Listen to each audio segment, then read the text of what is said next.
Hello friends, કેમ છો બધા? નિકિતાની રસોઈમાં આપનું સ્વાગત છે। આજે આપણે બનાવવાના છે મિક્સ કઢી। તો ચાલો શરૂ કરીએ। મિક્સ કઢી બનાવવા માટે લીમડો, લસણ મરચાંની પેસ્ટ, લીલી ડુંગળી, બટેકા અને રવૈયા, મેથી અને લીલું લસણ લીધું છે। હવે આપણે કઢાઈમાં તેલ મૂકીશું, ત્યારબાદ એને ગરમ થવા દઈશું। તેલ ગરમ થઈ જાય ત્યારબાદ આપણે એમાં જીરું 1 ચમચી એડ કરીશું। જીરું ગરમ થઈ જાય ત્યારબાદ આપણે લસણ મરચાંની પેસ્ટ એડ કરીશું અને તેને સાંતળવા દઈશું। ત્યારબાદ આપણે તેમાં લીમડો અને લીલું લસણ એડ કરીશું।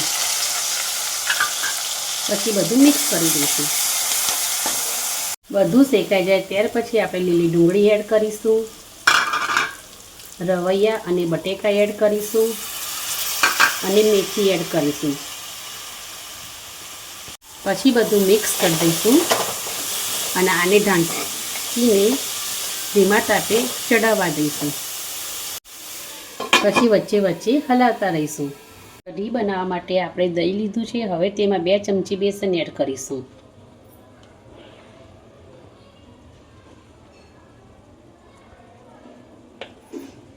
ત્યાર પછી તેને આપણે મિક્સ કરી દઈશું।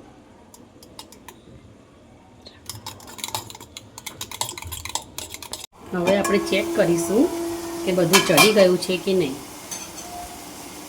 તમે જોઈ શકો છો કે બધું સરસ રીતે ચડી ગયું છે। હવે આપણે તેમાં હળદર, ધાણા જીરું પાવડર અને થોડું મરચું એડ કરીશું અને બધું મિક્સ કરી દઈશું। ત્યાર પછી આપણે જે છાશનું બનાવ્યું હતું દહીંનું એ નાખીશું। ત્યાર પછી આપણે તેમાં જ 1 ગ્લાસ પાણી રેડીને એડ કરીશું। પછી બધું મિક્સ કરી લઈશું। કઢી ગરમ થાય ત્યાં સુધી આપણે તેને વચ્ચે વચ્ચે હલાવતા રહીશું।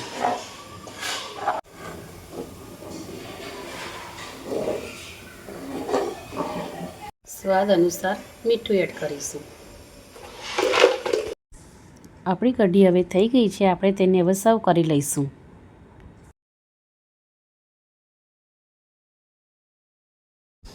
જો મારી રેસીપી તમને ગમી હોય તો મારી ચેનલને લાઇક, શેર અને સબસ્ક્રાઈબ કરવાનું ભૂલતા નહીં।